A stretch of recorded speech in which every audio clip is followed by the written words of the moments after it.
Baba wetona manga siyabonga uNkulunkulu wethu ophilayo ngegama lika Jesu waseNazaretha. Siyabonga kakhulu. Sithuthumelo lwakho. We thank you, Lord. We glorify you. Thank you, Lord. Oh, thank you, Lord. Thank you, Lord. Thank you, Lord. Uhlele sihlalweni sihlalo sobukosi uyigcwele Nkosi yamakhosi uhlele sihlalweni sihlalo sobukosi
Udumo lumfanele Yesu. Malibonke igama lenkosi. Siyabulisa ke abathandekayo bonke ngegama lenkosi yethu Yesu Kristu. Amen. Mangisibethele umfundisi Nombewu isandla.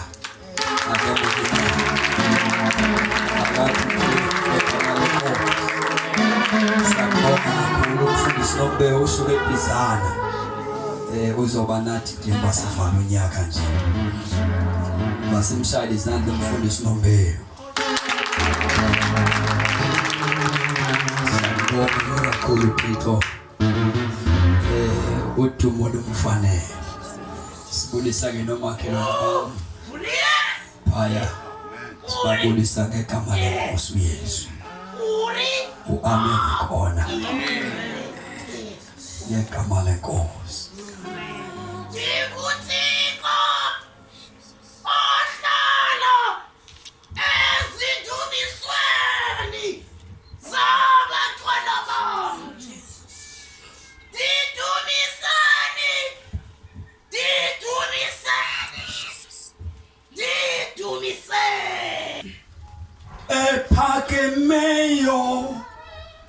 Mokeni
yena uyinkosi ephakemeyo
Matthew chapter 4 verse 19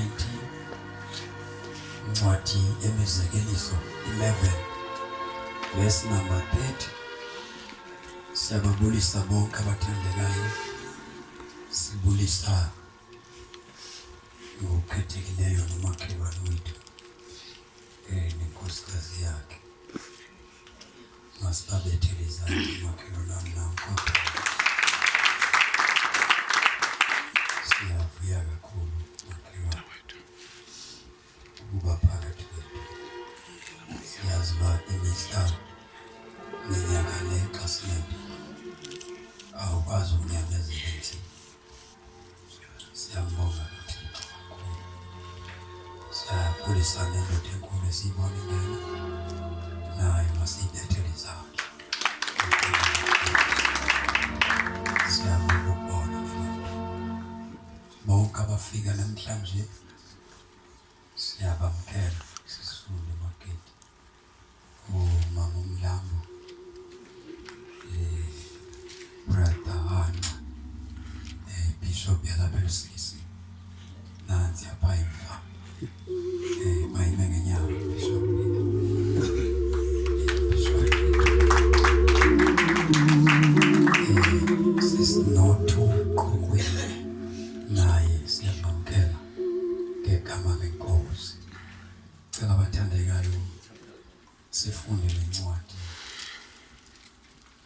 kwile bebhaliwe phaa kwiposta yethu ethi uvangelo nokwakhiwa komuntu,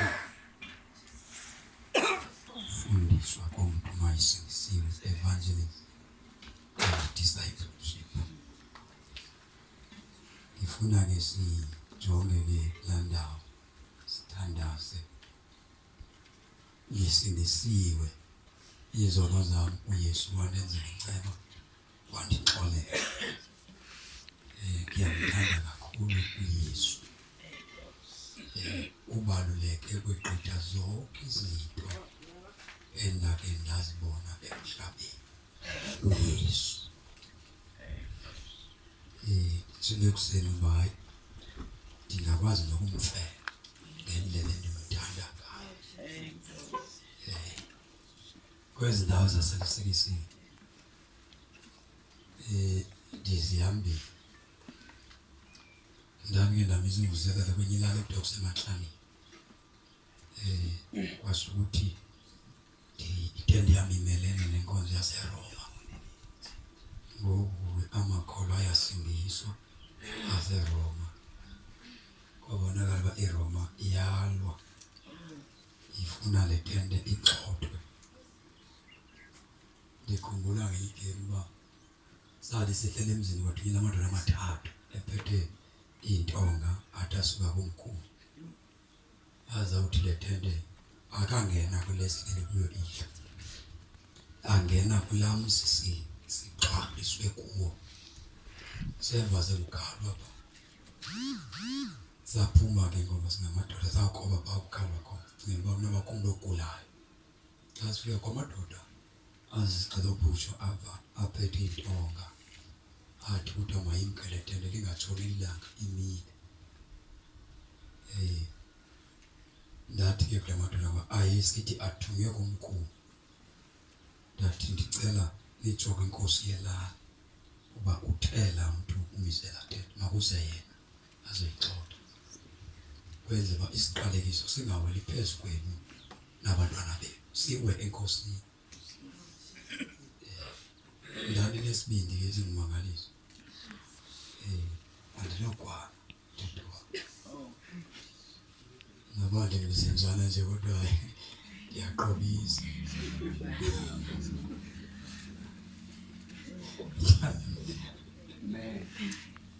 Hayi ndathi mayibizwe inkosi. Ndathi hambani madoda, aninithunywe kumkhulu, hambani. Le tende ayizwale. Iyawuwa xa kufike inkosi izoyichitha zeyibuyise. Into endiyifunayo ndifuna uba isiqalekiso singathathwa nini nabantwana besithathwe yilaa nkosi enithume. Ngoba uThixo sithume apha esazi uba kukho inkosi eyiphathisileyo.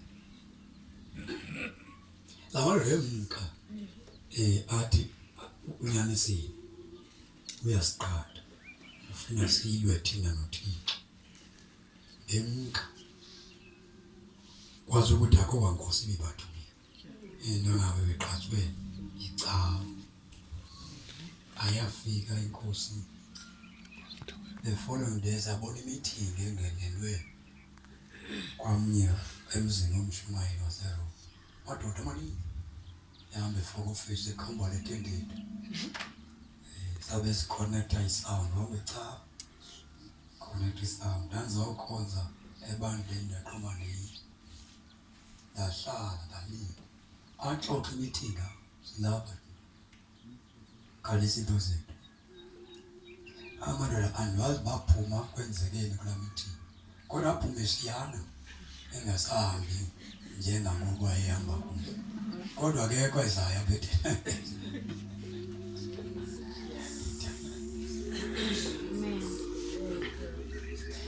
indaba kaYesu inamandla.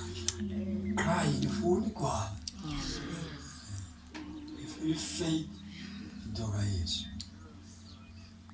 Siyambonga ke kakhulu uThixo. Ndicela sifunde namazwi. Ngoku eyona nto ndiyibethelele uba uYesu ndimthanda ukweqitha zonke izinto ezake zakhona. ekhaya bekukhutshwa inkwenkwe kusothiswa inkwenkwe li-29,000 andibikeelwa nesebhomeni ngawuthi sebhomeni akuzima kum kuzothiwa sifuna ukuthi umuntu ebhomeni hayi uyaziyo uma unyana walapha akazihambi into ezithile nezithile nohansi libe notshwala andikho kuloo kodwa ubhujiwe ekhaya uyathathiswa ekhaya zizinto ezingafuni into ndingena ndiphele kabantu bangisenamntu nditshona ndingene ndingcwaba umntu ngoba khona indawo endingafunyanga kuzo ekhaya nge-25 bendisekhaya ndiyotya iKrismesi nomama usakhona umama kathethi tu ngomfana osebhomeni sendiva ngomnina wam isibanibani weluka uyaphuma ngededethini bayazazi izinto ezifanele mna akuyi nabantwana bam akuyi nonkosikazi baphuma nebhomeni ndithi ofuna isikolo makabheke esikolweni ndimse esikolweni ithani zana again itizana zalethu nje la sithetha ke ngokuthi xa usindisiwe kukho abantu efuneke bangene ezulwini okanye bamkele uJesu through impilo yakho. Kukho abantu efuneke bazelwe nguwe ukuze bamazi uThixo. Kukho abantu efuneke bambone kuwe uThixo, bambone baxelelwe nguwe. Xa usindisiwe njengoba usindiwe nje unoxanduva lokuwina imiphefumulo uyiwinela uYesu. Xa uphilile evangelini uYesu esengene kakuhle kuwe, once usindiswe uchanwe livangeli uba nendlala yonga angathi abantu bangayifumana into oyifumene. Once weneliswe kukusindiswa wedwa ikhona ingxaki obhekene nayo, umoya wakho uphilanga. Nyandiva na ukuze uyofika ezulwini funeka apha kuwe kusoloko kukhona into yokusindiswa komuntu apha kuwe. Xa kuphele laa nto yokuba abantu bangasindiswa uyazi into yokuba ngosowuhamba icawe yabantu abasindisiweyo kodwa wena wehlukene nokusindiswa. Yandiva ndini ndithi awunqweneli bantu babagcwalisa icawe lukhonza kuyo, unqwenela uba abantu bamazi uYesu. Ndithi ke xa sele laa nto yokuwina kwemiphefumulo yokusindiswa kwabantu ungasayiva, nyandiva, kungasakho nto ethi abanye bangayiva le nto uyitholeyo, iphele kuwe laa nto.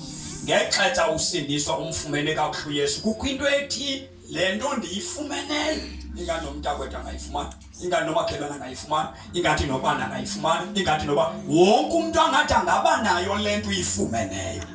Yakuphela loo ndlala, kuphela kobomi kwejeni yakho noThixo. Ndicela ke sifunde la mazwi, chapter 4 uMateyu.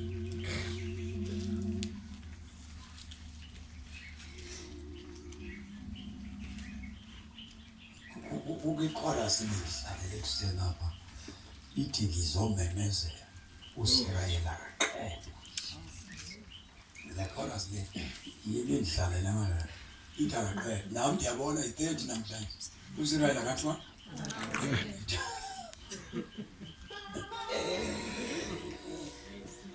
ndibedwa yile ntwana yazi le khona le ndawo lichulela Dawethu uSirayeli akaqedwa. Ungamenzela amayeleqe umzame ngapha nangapha uSirayeli akathini vela aphume ngapha. Ngoku ndithanda le ndawo inye qha ndizomemezela Israyeli akaqedwa. Awubamboze caba. Ngizomemeza.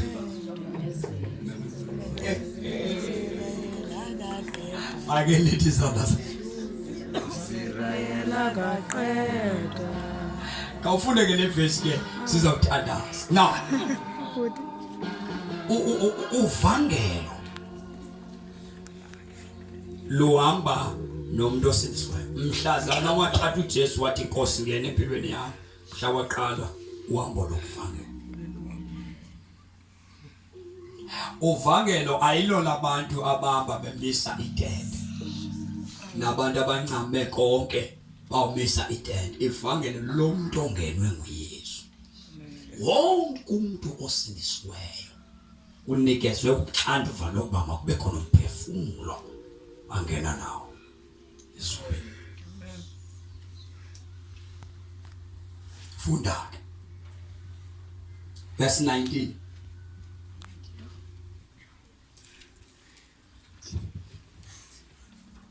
Verse 19. Wathi kubo ndilandeleni nonenza abalobi baba. uYesu xa ekubiza efuna umlandela okwesibili uyakwenza ube ngumlobi wabantu. Funda ndilandeleni. Wathi kubo ndilandeleni. Wonke umuntu othi ubheke esubili uqale alandele abantu. Yes. Ulandela abantu? Yes. Follower kaYesu. Ungumfundi kaYesu. Njengoba sisetla senyuka nje silandela abani thina? Yes. Ya, mina ndasiya amasiko asekhaya, ndalandela uYesu. Ndasiya izinto zasekhaya, ndalandela uYesu. Kaba nathanda ngene enkonzweni yabantu abasindisiweyo. Zange mina ndibe na ingqiqo ethi ndandicingela inkonzo zabantu abasindisiweyo i1. Ndandingazi basininzi. Ndandingazi ba mina abantu abasindisiweyo beshiwahlukene. Hlala ndandisindiswa. Mina ndandisindiswa kuba ngiceba usindiso lunye. Ngoba ndandingalandeli icawa. Funda abashimaye, nabasimngelaka abashimaye babishimayisile. Ndafika ngomgqibelo. Ngale mini kuzoza behamba. Ndafika ebusuku ngomgqibelo. Ngale mini yokugqibela intshumayelo yabo ukugqibela. Ya, ndatholwa yiyo. Ndibazi noba ngobani. Ngama ndahlupheka igame abasikwenye conferences asiyabile. Kodwa wafuneka umazi umshumayeli wakho. Wazi nevesi lalekuguqula. Ndaqomba Thixo umnyama. Akona abanye abantu abanehlahla abantu ngakaguqulwa into ethini. Mina andazi kwavesi bandandinxilile. Yeah. So ngenxa ukusunyayelwa mina ndandithukisela. Wazi negama lawo. Yabo. So ngenxa umshumayeli abilileyo ashumayela nyani mina ndandithuka. Ndandiphendula umshumayeli etshumayeli ndimphendula. So yayingekho chance yokubamba amafesi washumayeli. Mina nazika mina naguquka mina sesenzi altar call. Intshumayelo ndiyazi.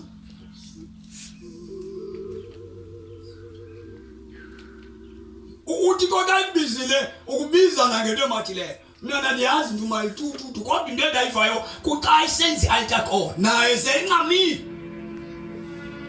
Eshwabula.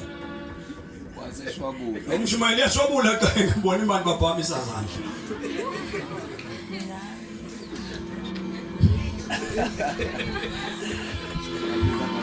Njani. Umshumayeli eshwabula xa ngibona. Nami ndiyashwabula kanti ukubona bathi ashumayela kangaka kodwa kabikho. Yashwabula umshumayeli.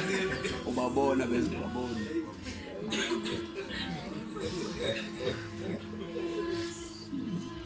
Ngoba enye into esibethayo evangelweni lena ucingela uba sithi abakwazi ukuguqula umuntu. Amen. Kanti indima yami ukuba ndikuxelela uba uYesu wakufela ezonweni. Amen. Ukuba wenza ntoni ngalonto ayo yakho. Indima ityala lam endoba nalo phambi koThixo lele kungakuxeleli uba uYesu wakufela ezonweni. Amen. Ngoku sishumayela thina sifuna ubabone bephenduka. Kanti ukuguquka okukaThixo. Amen. Kawushumayela ufana nomuntu xa uvangela ufana nomuntu otyala phekati. Ufika ufaka ukhozo lombona udibe. awuthi ka ulifakile umapha cha kwa ngiyogadile bayithi uphume ngalokho Amen.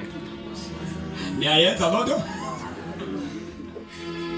kangangoba awulwazi noba luthe gqika bekunini ngela xesha belithi gqika ubona selivelile uthi thina umbona benokutyale pha uphumile wethuke kodwa ubusazi butyele pha wethuswe kubona uphuma umbona otyalileyo so kuvangela kufana nokutyala imbewu le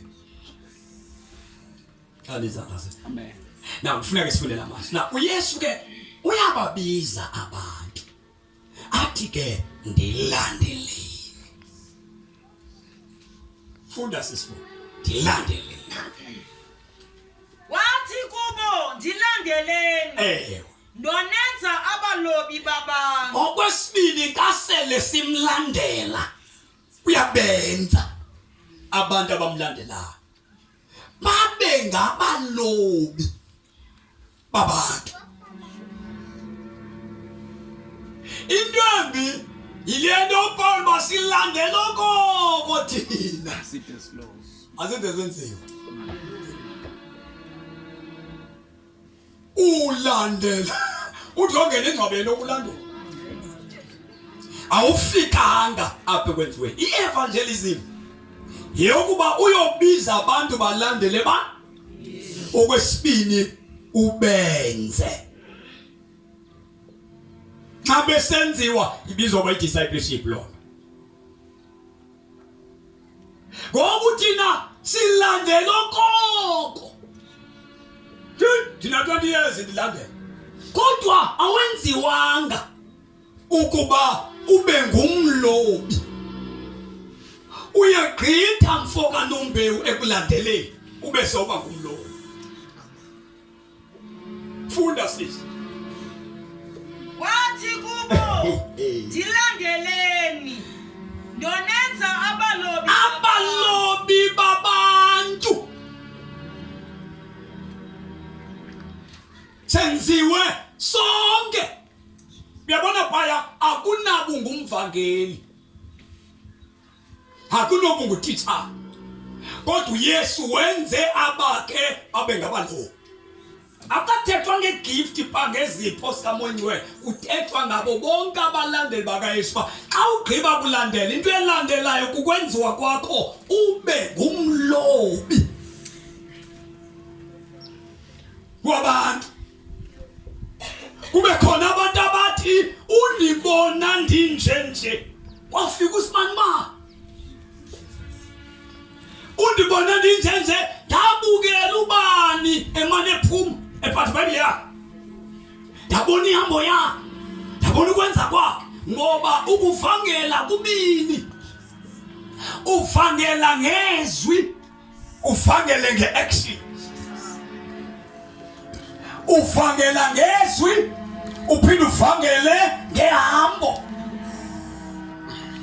xa ungumuntu othetha ngezwi kakhulu shumayela kodwa ungenazo i-actions eziright ungena character ungenazo ukuphila lento uyithethayo akho umuntu angalandela ithani izandla zethu kangangokuba funeke wazi uba xa uzoba ngumvangeli ungumvangeli funeka ukwazi ukuyiphila ivangeli njengoba ndifundekela kule lali ngale tente funeke ndingafunyanwa kwizinto ezingenabuthixo apha funeke njengoba ndidika abantu balapha ngengxolo nje ma bekhangela befuna isizathu sokuchukuzela le nto ndiyithetha bangayifumani into engeyiyo le nto ndiyithethayo Nakavangela ugcina izenzo zakho. Amen ukhona? Hallelujah. Ithanda izandla zenu, ithanda izandla zenu. Safune ugcina indlela yokuphila. Basithethe izinto abazithethayo benyelisa ivangeli yakho kodwa bangakufumani kwezi bangabi naso isihlahla sokubambelela. Bangumlobi uloba ngezwi uloba ngesenzo. Incwadi yemisekeliso 11 verse 30 namdithi ke wonke umuntu olandela uYesu funeka abe ngumlobi wabantu. Xa ungenayo inhliziyo yokusindiswa kwabantu kusho ukuthi uyagula emoyeni. Uyagula emoyeni. Sizwile ukukhala kwabalahlekileyo, siyabathandazela Nkosi yami, Nkosi mabaphile, sizwile ukukhala sifile ukukhala kwabalahlekileyo, siyabathandazela Nkosi yami, Nkosi mabaphile, siyabathandazela Nkosi mabathandazela, Nkosi yami, Nkosi mabaphile, siyabathandazela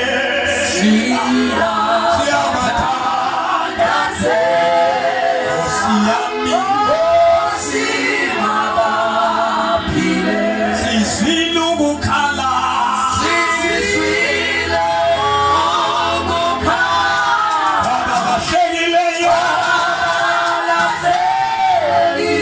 siyabathandazela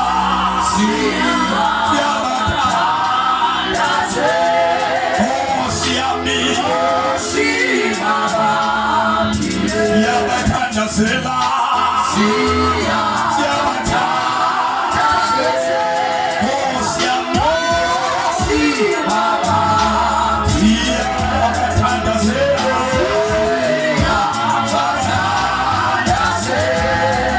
Nkosi yami,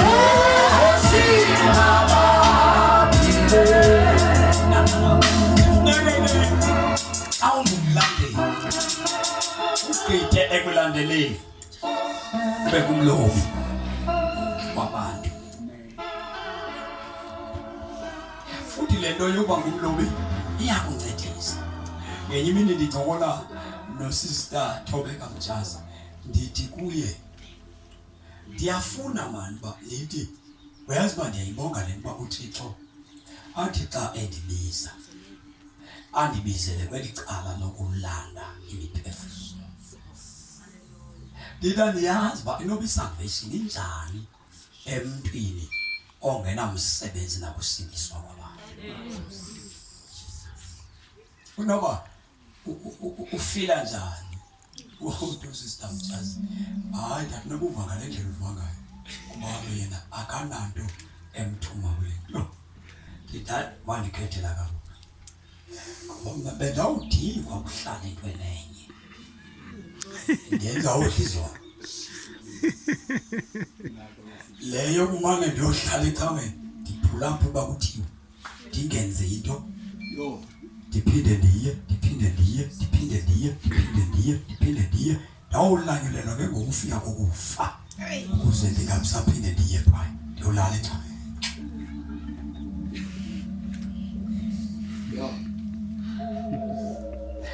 Didero mna kusithiwa kwam ndandingengayazi kwa yile nto yoba ndibizelwe phi, kodwa njengoba la madoda ashumayela ngomgqibelo ngecawe emka ndingawabonanga, nakulo cawe ndavuka mna ndaya kwicawe yaseDatshi kaMaras wam obona ndihlala khona. Ndandingengomama wecawe kodwa ndandidlala kwaMakazi asiye eDatshi. Njengoba ndingengomama icawe amadoda ashumayela ebusuku, ndasindiswa ebusuku ndivele emimbulweni. Nxiba idyasi enkulu, ijakethi yam yayinkulu ngaloo mini. Ndafika emimbulweni inyama inqabile. Ndatshelezwa utywala lixhego labanyawuza. Ndasela labufinca utshwala benxele landijwabule lathi ngeke ndiphinde ndikusele. Ngiyasibonga eso siprofeti uba sasanyaniseka nabugqibela ngalamile utshwala.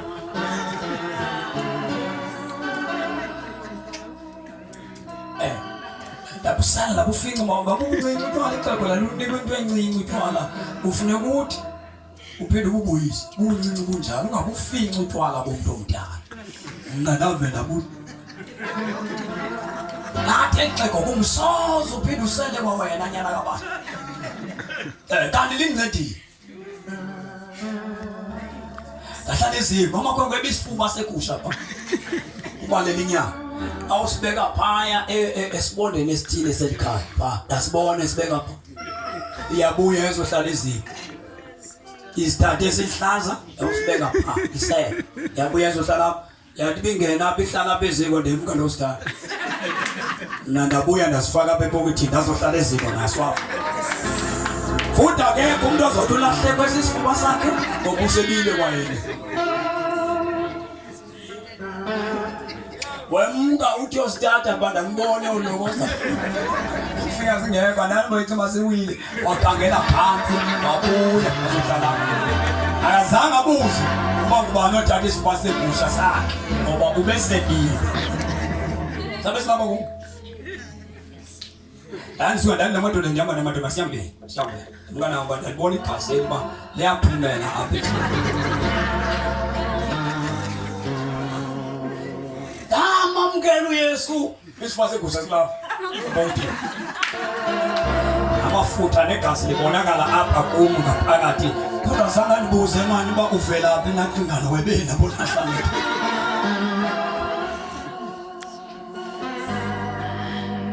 lalelani makhomo avuke ekuseni umakazi dathi umakazi ndihamba nawe uyecawe ndahamba nomakazi ndibheka ecaweni yamakazi wamangala umakazi uba uthendayo ecaweni namhlanje ndayicawe ndithe kuye uYesu ndimamkele ngephezo mlandeli kaYesu ngomvulo ndavuka kukhona into ethi ngena umzi nomuzi uxela ukusindiswa kwakho. Ndathatha abantwana abancinci bakamakazi nabomakhelwane emka noqhuba ndingena utototo ndithi ndiyathandaza sicela ukuthandaza ndifumene into ngomgqibelo ngomvulo wakhona into endibanike notototo ndandike kazinto noba ndiyavangela noba ndenzani kodwa kukhona into ethi le nto ndiyifumeleyo abayazi abantu ndayenza loo nto ndayiqhuba ndabona indisebenzela ngohlobo loba demoni ngena kulo mzi umama labo vela nike ingxaki yakhe angathi uthetha nomuntu omdala ngitsho ndithandaze kweli khaya ndazisa uYesu ngalandlela ekuthiwa mandimazise ngayo ndazinto ndazimavesi kodwa ndazi ukungena kwakhe uvangele alunaminyaka alikulinda uqale wazi uba kuqhutywa njani inkonzo ndanqina loo nto yandingena ke ngokuba ndiyenze ndingasakwazi ukuhlala ngaphandle kwayo. Wakhula kuYesu ngaphakathi kwa ngoba xa uthetha naye uyakhula kakhulu apha kuwe. Xa uthetha ngoYesu uyakhula apha kuwe ngamandla futhi kakhulu. Nesibindi nokholo lwenyuka ngoba xa inkathi ungena emzini ungazi kwanto ufika umuntu oqala ingxaki yakhe uthandaza ubona umuntu ephakame ngumlwele phila ungenzanga kwanto uthi uyibona uba kimi iyasebenza le nto nakum ayikho kwamadoda ebendinikile. Yesu ufanele ayiqala ngolo hlobo xa usindiswa uthandwe kakuhle nguYesu kukho into ejamba ungqina hamba ubalisela abantu ngokufika kukaYesu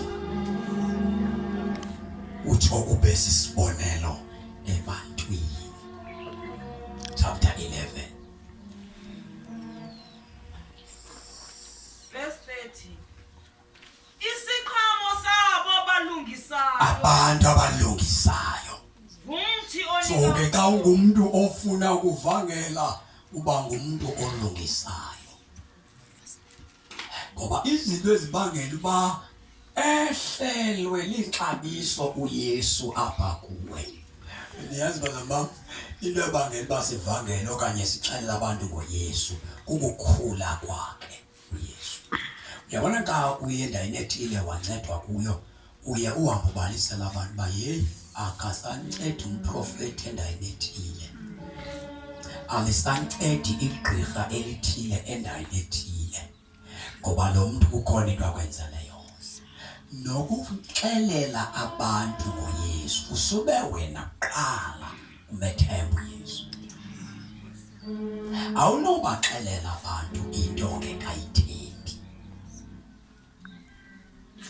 Ukuhamba usithi abantu ubaxelela ngoYesu kusube loo nto ichaza ukuphila kwakho kuye uYesu. Funda. isiqhamo sabo balungisayo ngumthi onika Ubomi. umuntu onobulumko uhlangula imiphefumlo yabantu. Kusho ukuthi xa uhamba uxelela abantu ngoYesu uyinto usisilumko. Umuntu osisilumko uhlangula imiphefumlo yabantu.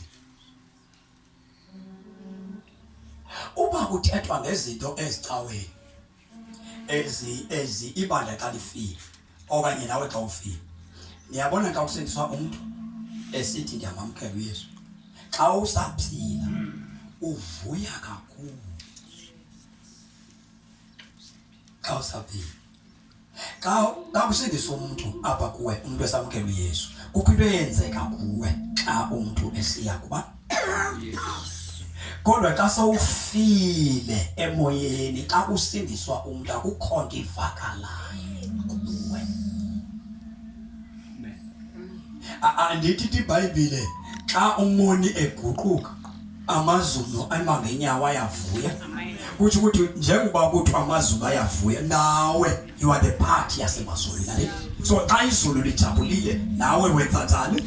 Ngenxa yokuba khona ye-connection yakho namazulu.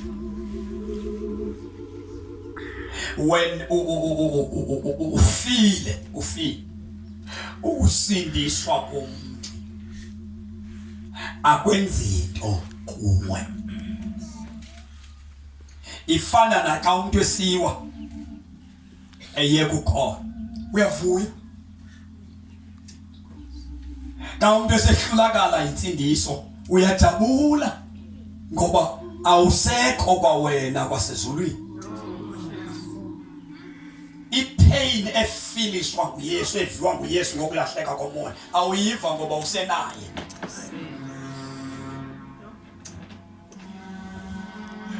Ungahamba ukhuluma ngayo usithi bendike ndayibona kanti bayikho lento ayikhonza. You just because awusenaye uJesu. Ifeeling, ipain, imvakalelo uYesu abanayo ngokulahleka komuntu. Uba nayo xa usaconnectene noKristu. So xa umuntu ebuya ebhubha ezonweni zakhe, you feel a pain. Uva inhlungu ngokumbona umuntu ebhubha. Loo nto yenza ukuthi ungonwabi njengaye uYesu ongonwabanga ukubona abantu bebhubhela esonweni. Uyabona xa kubhubha umuntu engena encwabeni, I feel a pain xa umuntu esifa uYesu engazali naye. Kodwa xa umuntu engena encwabeni ebhubha kodwa ukhonza kwakhe uYesu emamkele, ndiva ubumnandi, because xa umuntu esifa uYesu emamkele uThixo uyageyina. So ta umuntu ebhubhele ecaweni kodwa uYesu engenaye efele ezonweni zakhe uThixo uzuzile. Because wonke umuntu ofa uYesu engenaye akayi kuThixo. Akanophinde adibane nokudibana futhi noThixo. Kuthi ukuthi lo muntu ulahlekene noThixo for good. Amen. So ka umuntu efela kude noThixo, it is a pain. Inhlungu engenachazo. Incinci leyo kumlilela kube bhubhile. Eyona nhlungu enkulu kakhulu yileyo kuba xa ixilongo likhala uYesu elanda abantu ithi iBhayibheli bazovuswa bobabili, ofe esenza okulungileyo nofe esenza okubi. Ibe sesithi iBhayibheli ababafele kulungile bayovuka bahlale noThixo ngonaphakade. Ithi ababafe besenza okungcolileyo bayovukela ebubini obungunaphakade. Ithenye iBhayibheli bawuvukela ekungabi naThixo for good. So that is why sileqa umuntu esaphila. Luxanduva lomuntu osindisiweyo ukufikelela emntwini. Ixhegwazana liye kwelinye ixhegwazana. Ixhego lize namanye amaxhego. Umuntu omtsheze nomunye umuntu omtsha.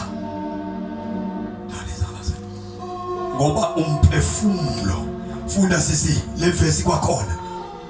Isiqhamo sabo abalungisayo ngumthi onika ubomi. Ngumthi onika ubomi. Umuntu onobulumko. Uhlangula imiphefumulo yabantu. Umuntu onjani makholwa?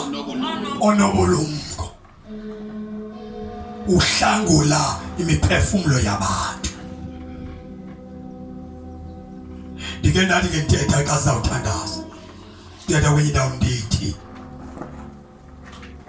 Ngoba ndiyasithethela. Ndihamba nawe namfundisi Nombe ndithi. Icawe zikhulisa umuntu athi awungene engcwabeni okoze umkhulisa. Andikeve icawe ukuthiwa ke laba bakhule ngokwanele sesiyaba release abayokwenza lento bezibakhuliselayo. Akupaswe ecaweni kusikhulu. Ecaweni ungene kuyo, ungene for good, utrainwa, uqeqeshwa uthi yongcwatshwa. Ndithi ke ngona abafundisi bami ndithi unqabile ba ecaweni kukhuliswe umuntu abonwe into yokuba ukhulile, adedelwe. Ubajonga lento esiyenze kuwe simqedile, asisasiboni isizathu sokukugcina njengoku. Ubese usatshayile into yoba wena unikezwe uku-extenda ubukumkani bukaThixo. Naba bantu hamba okwenza lento siyibonayo sikwenzeyo sigqibile. Because xa sawugqityiwe ecaweni ukuhlala kwakho ecaweni useless. Ngoba wena akho nto yenziwayo kuwe. Into eza kwenzeka uzawubuya umva ube confused, uhambe uphelelwe ngabantu ba akusekho nto abakunceda ngayo bagqibile. Xa ugqityiwe upasile esikolweni uphinda-phinde no-grade 12 kodwa usompasile. Iititsha bangathi akho nto zingabasayithetha na kudala Xhingana mani le nto uyayazi. So ndithi iproblem yokusindiswa kukuba sithe xa sisindiswa thina saba nelishwa lokuzalelwa ecaweni, not the kingdom. And saba nelishwa lokuba aba bantu esifikela kubo abanayo ingqondo yokwakho ubukumkani bukaThixo, banengqondo yoku-extenda igawe. So le nto ke ngokuyaye ye-kingdom mind yokuba kingdom minded yokungabikho komuntu onengqondo yobukumkani. So when kukhonzwa apha kukuzanyela uba makube khona amakholwa alapha. Na amakholwa ecawe akanokwazi ukutshintsha lelizwe.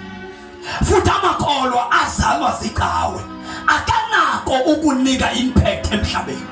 Amakholwa azalwa zinkonzo akanako ukunciphisa icrime ebantwini. Kodwa amakholwa azalwa kwikingdom. Ngalamakholwa athi xa ifika phakathi kwabantu abangakholwayo, umuntu ongakholwayo ubenzima ukudla izono phakathi kwabantu bekingdom. Amen.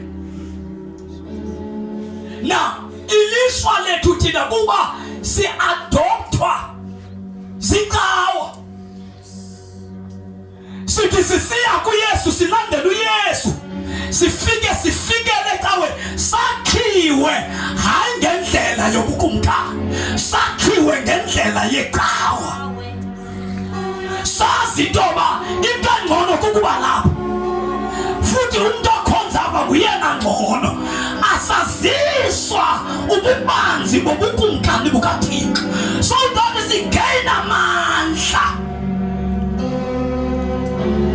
And ilishwa lelokuba umoya oyingcwele awunikwa abantu abakhelwe ecaweni, unikwa bekingdom.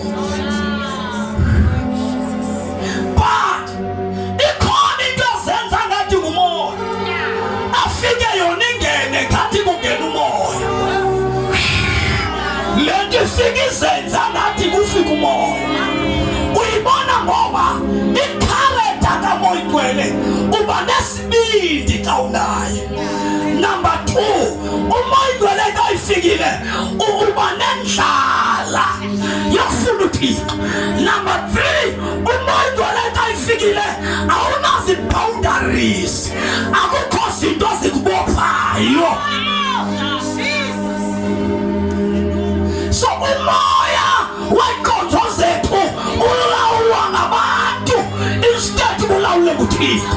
Umoya wenkonzo wenza ukuthanda kwabantu kunokwenza ukuthanda kukaThixo. Umoya wecawe ukontrolwa libandla, awukontrolwa lizulu.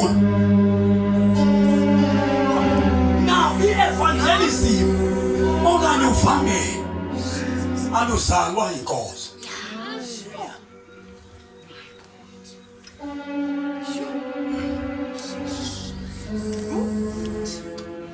Nanti ngakabi khona. Uvangelo aluveli kuba usecaweni, aluvezwa ngumoya wenkozo. Uprovokwa nguHoly Spirit. Na uMoya Ngcwele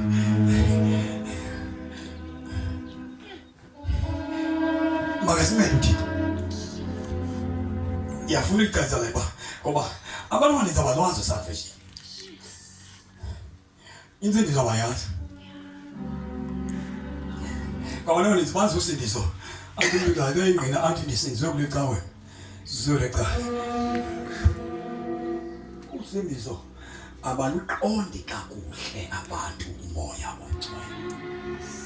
Abantu ngoba uMoya Ngcwele owenza usalvation ucacelwe yiyo.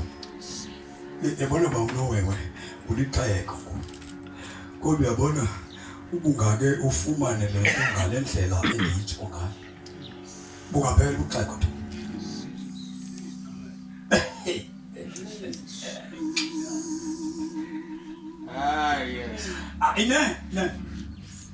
Ne elakho lingaphelela uxeko, ungaphela uxeko phela.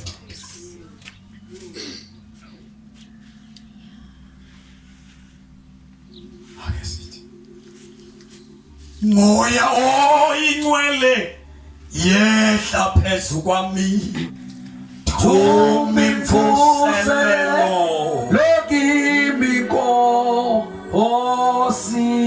oya Moya oyingcwele yehla phezu kwami. thuma imfuselelo Lokimi Nkosi.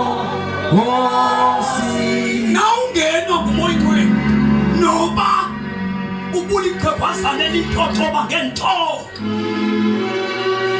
uvukuba mtha. Yes, Lord. Nawubulika kwazane litotoba ngento yakufika ipower kamoya oyigcwele elifini yakho bamtha. Yes, Lord. Uyabona bangabe ukukhonza umane ukhonza umane ungakhonzi umane usiya mhluphandayo ecaweni ngoba khona abantu abacawa ngecawa kodwa bathi uJesu ngaphakathi. Khona abantu abangavakalelwayo nguYesu kodwa bathi bahamba naye. Kodwa xa ifika umoya ingcwele yaphela icawa yaphela ingqondo yokuzilawula because umoya ingcwele ngamandla athile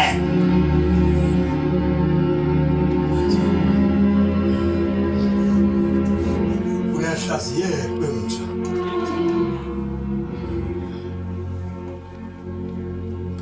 Now xa uhlangula umphefumulo bawumzamo uthi kontanga bakho uthi khona uYesu osindisa umuntu ezonweni. Ithi iBhayibhile kayibheke wena ibheke isilumko. Bheke isilumko. Bheke isilumko. Bheke isilumko.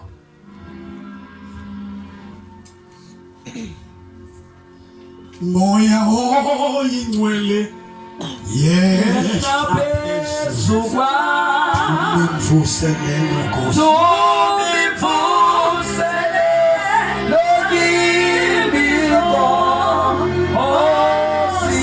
Chapter 28 Matthew verse number 20 verse number 19 and 20. Na uvangelo ukuvangela bazambami kukuhamba uxelela abantu ngendaba ezilungileyo zikaKristu. Uxelela abantu ngendaba ezilungileyo zikaKristu. Uvangelo ewe ube somfundisa umuntu umenze sithi lonto i-discipleship. Umenze mfundise. Siyabona bazaba? Amen. Mfundise. Uthi xa uhlala nomuntu uhlale nomuntu ubuthanda uThixo lo muntu amthanda uba menza amthanda. Ungathi uthanda uThixo kodwa uhlale nabantu abangamthandiyo uThixo. Umenza. Menza amthanda. Ake sithi zabazi.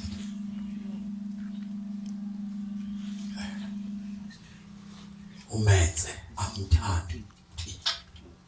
Engumlobi wabantu. Benze naye abe ngumlobi wabantu. Sonke nje basilapha nje, sonke nje basilapha nje. Funeka bekhona abantu esingena nabo ezweni. Hayi ngomvangeli mina, hayi ayinamvangeli. Wonke umuntu ongumlandeli kaYesu noxanduva. Andikwazi ukuthetha wonke umuntu. Wonke. Ihambo yakho mayibatsala abantu, mayibalobe abantu.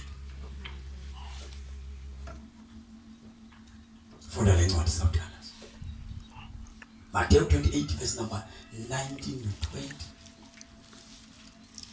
Ngoko ambani niye kuzenza abafundi zonke ixa. Ukuvangela kweqala the day wathi Yesu. Yakonke. Xa ufike ekhaya sasicela thina uba uzofika uthi ekhaya uYesu mamkele. Ndoqala. Uzofika ekhaya uthi uYesu mamkele. Ungathethi yonke into uthi nje uYesu mamkele. So uqalile uvangela.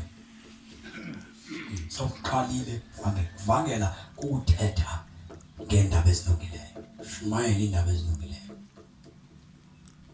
Thetha izono zami zixole. Bese kuthiwa xa ungqina yithi ndimamkele uYesu. Abungathi uyohlala phansi. Ndimamkele uYesu. Ngoba eyona nto enkulu ayiyona nto uba ubekwe isandla waphila. Leyo ngiyibhalisela uba hayi ndiyabulela ukuthi kuyasebenza. Akaqali kusebenza ngoba sekuphilisa enhlokweni. Akaqali kusebenza ngoba sawufumene umsebenzi. akaqala ukusebenza ngoba ekwenzele utho uqala ukusebenza ngongene ebomini bakho. Na uvangelo uqala kulanda ubungqina uqala ngokungena. Siyavana mfana? Amen. Luthando lukaThixo olukwenze wathi Yesu ndiyakwamkela. Luthando lukaThixo. So unganento yokutsho uba uYesu undithandile. So ukuvangela kudinga imavesi. Indiva kule khona? Akudingi ukwazi ushumayela. Ekuvangeleni akushunyayelwa amavesi. Kuyangqinwa. And akuthethwa izinto esikhulu angazenzanga. Kuthethwa le yenzeke kuwe. Uvangela mama uqale kumiseni ithende. Nokuma estratweni ube nesound system. Kuqala udibana nomuntu. Umbulisa. Umchazela into yoba uYesu ndimamkele. Zono zami zixole uqebile. Xa uvangela awuguguli bantu. Wazisa abantu into abangayazi. Siyaba? Umuntu oguqula abantu nguThixo. Wena uguquli. Bonke abantu abaguqulwe nguwe bazawujika. Abantu abemayo ngabaguqulwe nguThixo. Abantu oye wabenza wena makholwa. Amen. Uyofika ezulwini abo bantu. So nguThixo oguqulayo. There is no need noma ukhubeke xa kungekho umuntu osindiswayo. nguThixo. Wena unejuthi unoxanduva lokwazisa indaba ezilungileyo ebantwini. Vake. Kasela umvangele ke ngoku menze lo muntu abe ngumlobi wabantu. Sumxelela ngezinto ezingasindawo. Umfundisi ikawo, umfundisi indlela yokuqhuba ibandla, umfundisi inqubo yekawo, umfundise indlela owini imiphefumulo.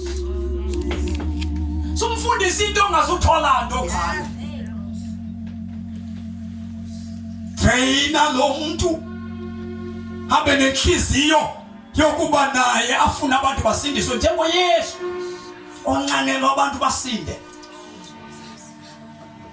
Sumakha lo muntu ngomfundisi inkonzo. Nama kakekisa ngofundisi ikawe emntwini. Suyifundisa ikawe uzoyibona uma wenza kanjani.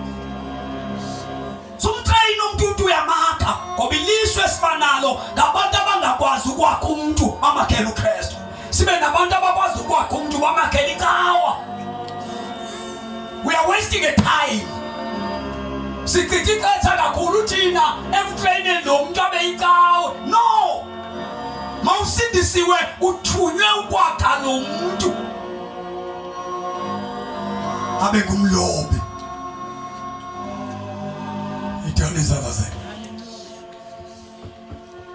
Susoma nomuntu mfokano mbewu umtrainele uba ukhonza njani kule kawe. Uzakuhlupha lo muntu imini uzakubulala futhi.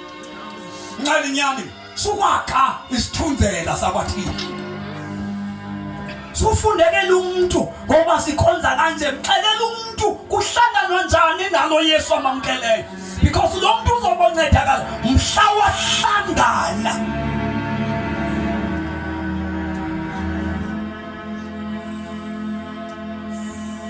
Funeka umuntu ahlangene. Yabona xa uthetha ngoYesu sikushumayisa uYesu funeka sikuvumele usithi nami ndidibene naye. Yabona noma ngavela amadoda endishumayisa amanye ndiwazi noma phi. Mhlawumbe amanye ayeka anxile. Noma ndingadibana nawe enxilile. Ewode sithi mfondini usabambela nto nimodola andisayibambanga ndadibana nayo. Ngoba soze ukwazi ukumela uYesu uriske ngobomi bakho ngento kwawena ongekayazi. Diko soze ubulahla ubomi bakho ubulahlela into engekhoyo ongayaziyo osayifunde ephepheni kuphela. Kuyadityanwa noYesu.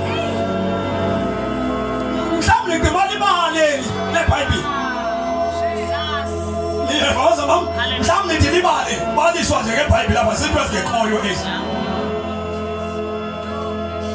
Umuntu phambi kokuba libone ithuna lakhe funeka ahlangane intlaka sakhe. Yabona bakaSembe bamane besiya kuye bambone ehlele esitulweni. Ngikhuluma ngaSembe. AbakaSembe bayaya kuye apha kwaNatal ezweni kwaZulu-Natal. Bambone umfosi emtsha ehlele esitulweni. uSembe kaloku khona. uSembe ngumuntu. uSembe uyaphekelwa uyadla. Kodwa lo simlandelayo akadli. Akadingi uphekelwa. Lo simlandela kumnini mandla onke. So uba kuyadityana noThixo uhamba ngenyawo zombili udibane naye umazi kakuhle uThixo because ngeke ukwazi ukumela uYesu omaziswe ngabantu kwaphela lapho. So sucitha ixesha manje ufundisa umuntu icawa. Citha ixesha ufundisa umuntu bakudityanwa njani ke noYesu.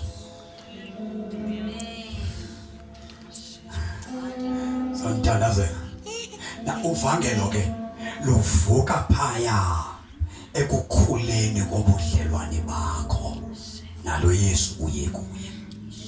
Enye into efuneka niyazi suzenza ngathi uyazi ungazi. Sukwenza ngathi kukhona into oyifumeneyo ungekafumani into. Funa ude ufumane. Funa ude ufumane. Ngoba xa sowuzenza ngathi kukhona into oyifumeneyo ekungenileka nto ungena ngayo uyayekelela ukufuna. Ngoba kukho amaxesha othi kube fama uyafumana wena usenza ngathi ufumene. Suyenza lo nto. Ayofake le. Uyabona la ayofake. Ikhona indoda yaxelela uShembe kodwa yabhala yathi uShembe akangothixo. Wafuneka ukuba abantu bakaShembe bamlwele uShembe besithi makavume kuThixo uShembe. Le siyikhonza ngoba ungathanga uThixo asoze ilwele. Ayizenzanga ayithiwanga.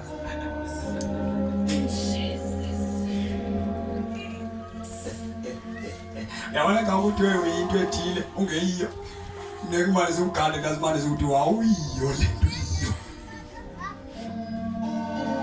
Na uvangelo kolumncedwa kokuba singenza ngathi umoya ngcwele simfumene singamfumananga. Ngoba abantu abathola umoya ngcwele baba nala pain, baba nala nhlungu yokulahlekelwa bephefumulo.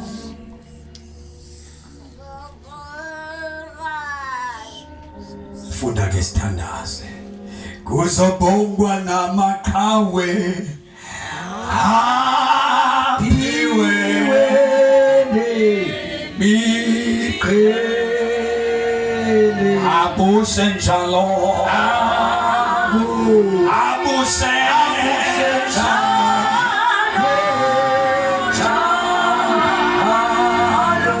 enkosi yonke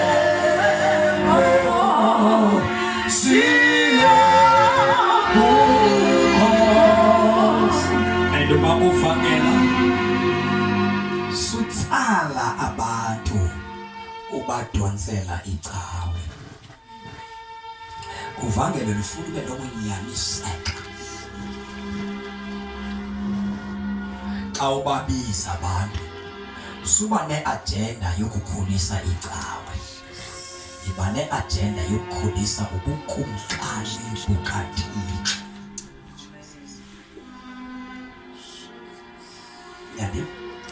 Yes, abantu aba mawubakhonzise kuba besithi lento siyifumeneyo ayisasivumeli sihlale kwezicawe besikade sihamba kuzo. Ngoku siyabuya ngoba asiyiva lento besikade siyiva. Kodwa wena mshumayeli suba uyisa abantu boyisela inkonzo. Boyise abantu boyiswe kuThixo ubazamele bukumkanini bukaThixo. Ngoba zonke icawe ezi sizawuphelela. So subakhele into nethemba la. Inkonzo neyiphi into yathemba la. Uba u2020 akakufundisanga sozophela ufunde. Uba icawe ezi sithembo la. 2 akazubuya uYesu. Icawe zinje. Uzobuya icawe abasindiswe nya.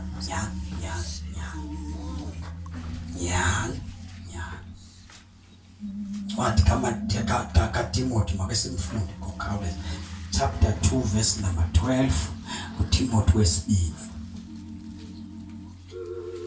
Ngokulandela msindisi wenowa Citikazi Nomabo Begute Opsangogula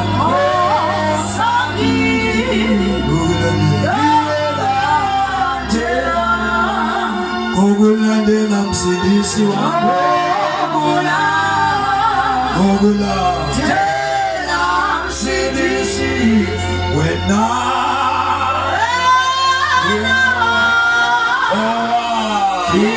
Citikazi Nomabo Begutela Opsangogula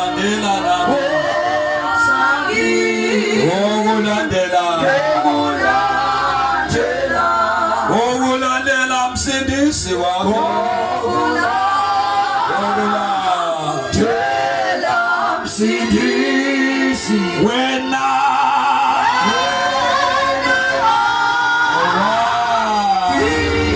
Citikazi Nomabo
babantu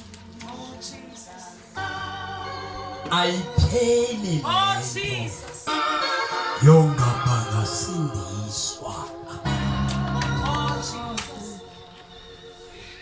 kodwa xa sisikude singasamlandeli kakuhle asifiki ekuba sibe ngabalungu sivele sijike sibe ngamahamede enkonzo uphele ngani sixakeke nyani futhi inkonzo sixakekise inkonzo ifana noSathane inkonzo uzala into ayenzayo uyamlibazisa umuntu ngezinto zalapha ejongile ixesha lokuphela kwensuku zakho baliyasondela awuthi menza xakeke umuntu izinto zalapha emhlabeni kakhulu uzathi ngeke ukuthi uyalibona ixesha uba uyaphelelwa la tata insuku zakhe emhlabeni inkonzo njalo inkonzo ifana nqo noSathane abantu bafuna bephuma ezonweni bebebhizi bexakekiwe besebenza kuSathane kakhulu bafike baginywa inkonzo babambe bafake kwi-program zayo bajikelezise ithi suke ivale nobudlelwane kwayifellowship le ivale ithi ungayipha ungadibani nalo ungadibana napha ninonto uSathane uyayazi uba emafini unyama kaThixo xa ibuya uzohlanganisa ababe bengafunani emhlabeni bengena fellowship inkonzo ndithi kunifana noSathane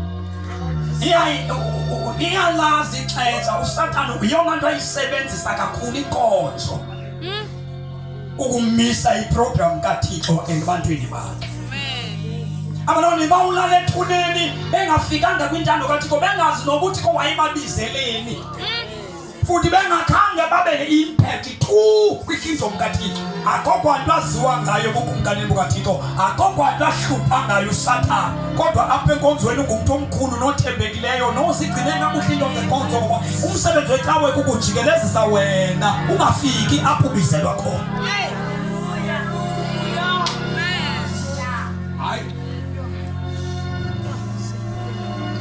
abanye abantu abaninzi baneminyaka bathatha uJesu kodwa ilife le yakhe yokhonza uThixo ilife ejikeleze endaweni enye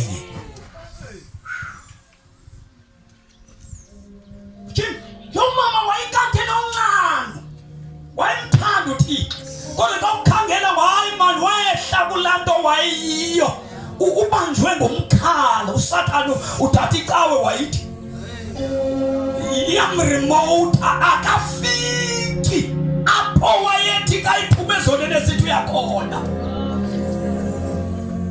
so i-evangelism ayenziwa ngabantu basecaweni futhi abasoze bayibone njengento yakhe yabaluleka i-soul winning ukulanda ukuwina imiphefumulo for uKristu ayiyo yabantu abahlele enkonzweni tu akusiyona yabantu becawa yabantu bobukumkani funda sithanda zelencwadi kaTimothy chapter 3 verse number 12 Timothy wesibini chapter 3 verse number 12 ndifuna uthandaza ke ngoku nam Verse 12. ithandizana zena yandenzela uba xa uhlele ecaweni uyithanda wazi into yoba uhlele entweni uSathane ayithanda kakhulu uSathane uyalithanda igoli elingenasikhaba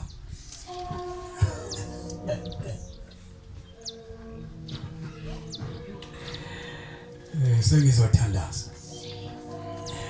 kuzohlatshelelwa khona mhlaba ngcwele sebelela eJerusalem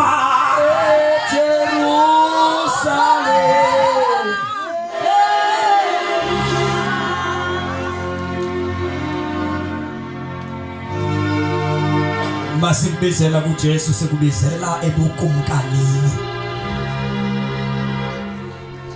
yabona ka uthatha uYesu uthatha ubukumkani into ethi naka uhamba uziva bajeni ikumkani uthatha ubukumkani xa uthatha uJesu. Ulala kamandi, oyiki bathakathi, oyiki Satana, oyiki ukuthwetshulwa, oyiki ukudliswa, oyiki nix nje. Awuphila kamandi mani ka unoYesu. Phila kamandi ka unoYesu. Phila kamandi ka unoYesu. Awuyiki bantu abasebenzisa isiZulu nabo nabangakuthakatha ngezulu na yonke izinto elihamba phandle oyiki nixta ungenwe nguYesu. Uyabona ka ungenwe nguYesu, ungenwe nguYesu ungayikanga, ungenwe ungayicawu, ungenwe nguYesu. Thixo uthi umbhali ungenwe ngamandla awake uThixo wawathemba, wawakhulula into yokuba ihlabathi lisindiswe ngaloo mandla. So xa ungenwe nguYesu ufumene amandla ukusindisa ihlabathi.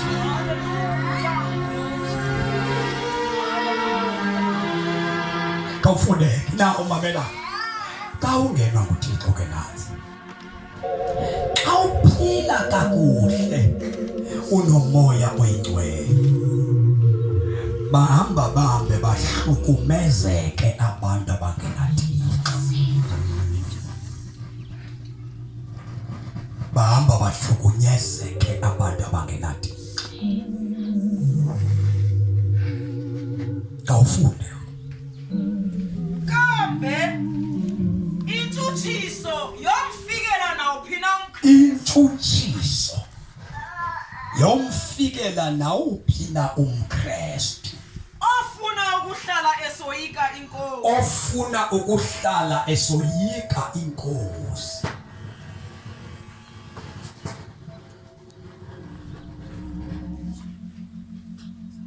Kawufunde kambe intshutshiso yomfikela nawuphi na umKristu, yomfikela nawuphi na umKristu ofuna ukuhlala esoyika inkosi. Yabona lo ofuna yena esoyika uThixo. Hayi bonke abantu abangamaKristu abayofikelwa intshutshiso. NgamaKristu akhetha ukuhlala ngokoyika uThixo.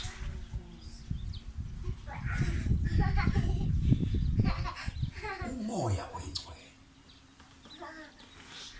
uyakunceda ube ngulo mKristu ke ozohlala esoyika uThixo. Lani miphefumulo ufundisa abantu ngabalahli baxelele ngokungenwa kukaYesu emntwini.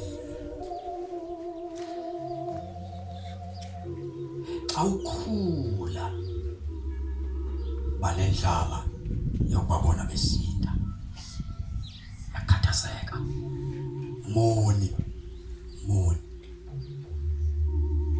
awuthola uphumla, uzama abantu bawinele uJesu.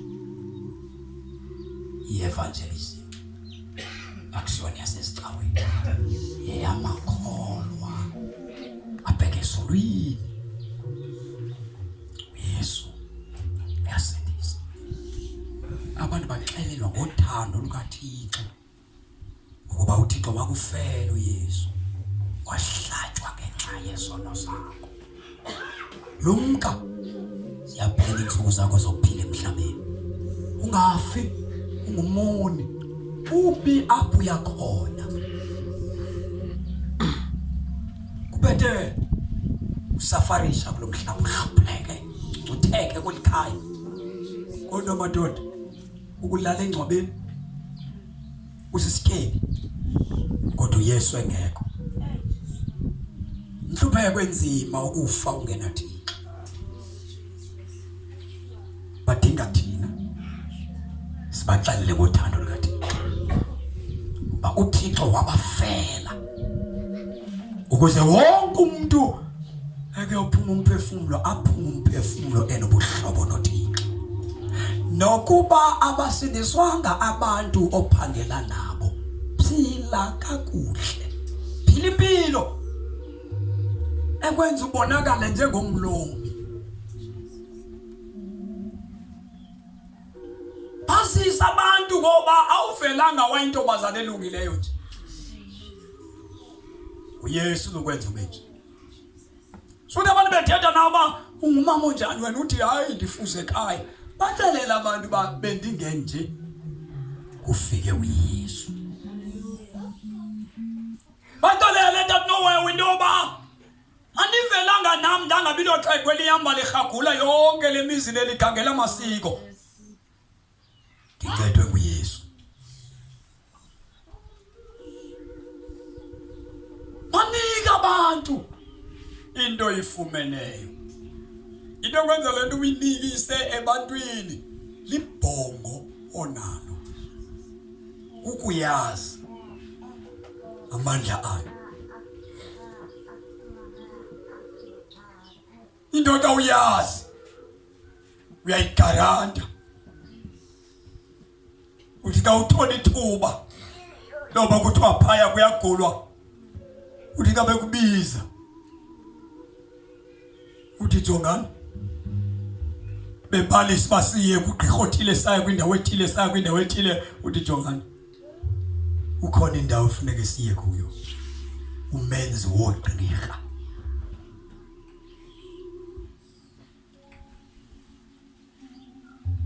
Ithane izandla zenu menzi wogqirha. Lapho uGqirha athe asinyangwa awungqinelana nogqirha. Kawazi amandla kaThixo. Vele utyhafe nje uthi hayi ke uGqirha sethile onyamezela mntakwethu. Nyamezela mntakwethu. Awunyamezelisi. Ufundizwe. Indumiso 103 ulo oxolela zonke izifo zethu. Oxolela zonke izono zethu. Lo ophilisa zonke. Uyayamkela lonto. You uthi Jeremiah inyama leyo yam uthi uThixo ikhona into enqabele ubuze abantwini uThixo ukhona enqabela uqala athi inyama yonke yam athi ke ngoku ikhona into enqabela kufuneka umuntu athi ayikho Thixo xa esithi ayikho udedela ukuphila uThixo.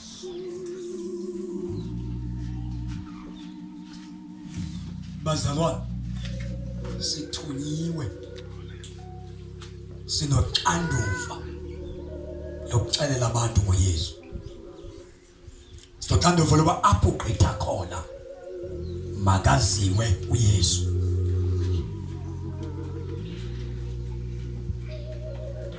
Awunazi sizathu andikwazi ukuthetha ndibanga uShumayeli ayoyaba uShumayeli lento uvangelo kuyangqinwa akushunyayela.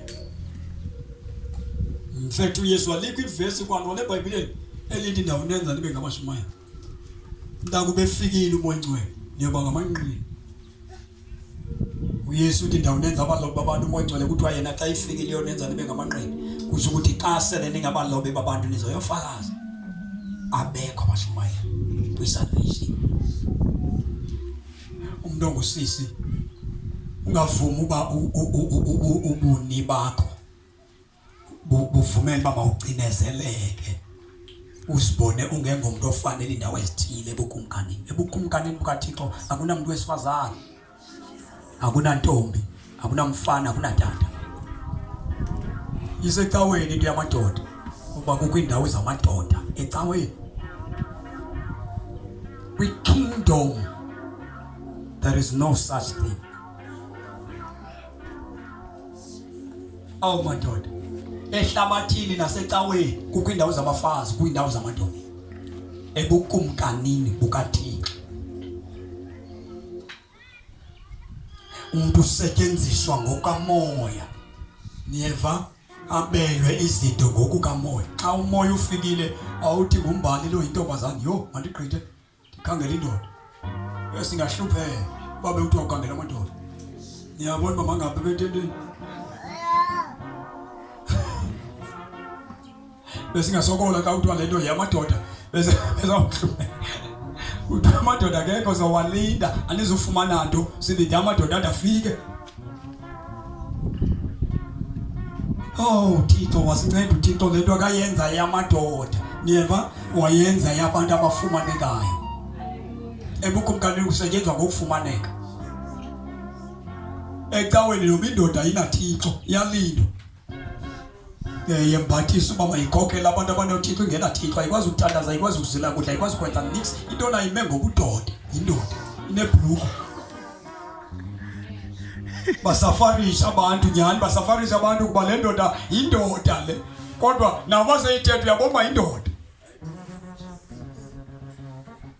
ayinamoya ayinanix ayikwazi ukuthandaza ayikwazi ukuzila kudla ayikhonzi izawuthi qinge ecawe izawulawula icawe ayikhonzi ilawula abantu abakhonzayo ayikho kwikingdom into enjalo kwikingdom kusetyenzwa nge-availability uyafumaneka nasibani bani yithani izandla ze uyabona le nombe xa ufumaneka uThixo naye ufumaneka kuwe xa ungafumaneki uThixo akafumaneki ake nithi izandla zethu ivule inhliziyo yakho noba ungumama uyivule inhliziyo yakho kwe-Israyeli akamadoda labalaba adlizwa ngaphile ezonweni axabana noThixo uNkulunkulu wakhangela uDibore wakhangela intombazana wakhambela intombazana wahlangula isizwe sakhe uThixo ngomuntu wesifazana waphatha ibhokotho uDibore because uThixo akasebenzi ngoba uyindoda uyini usebenza nge-availability na uvangela nolabantu abafuna njalo uThixo xa umfumana uyakwabela ithuba nayo uyakunika ipain yakhe yona xa kucela le ngoma ethi sizwile ukukhala kwabalahlekileyo siyabathanda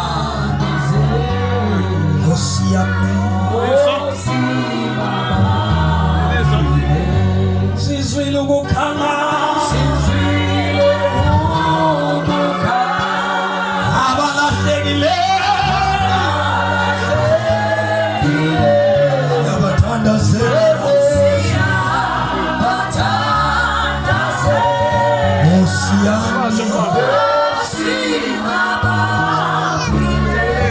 sengiyathandaza kakhulu le ngoma uyicula unento endincede andifike kubo ngoba sinexanduva so resta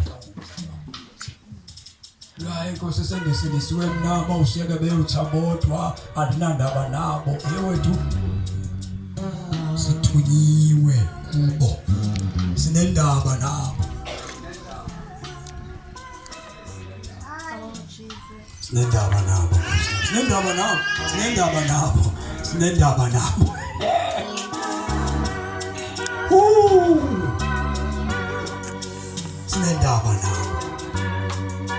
sibanyanelwe sinendaba nabo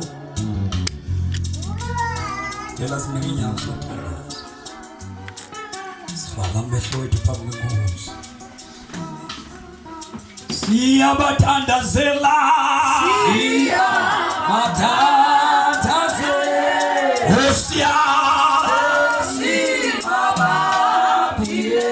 siyabathandazela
isandla sonke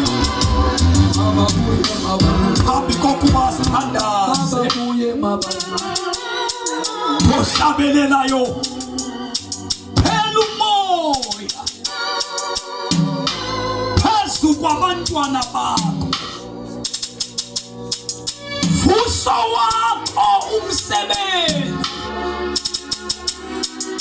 lipatshazwe igama lakho umoya oyingcwele owenza ukubaluleka kwe-evangelism moya oyingcwele owenza amakholwa ayibone ibalulekile into yokubuyiswa kwemiphefumulo moya oyingcwele moya oyingcwele ayibandla lisehla kumoya alinandaba nabafayo ayibandla lisiwa kumoya alinandaba nabangasindiswanga kodwa kayibandla lisendaweni siba nepain siba nenhlungu siba nesikhalo esivakalayo esithi bayaphupha awuvula umlomo uthandaze baba wethu ongcwele moya onyaniswa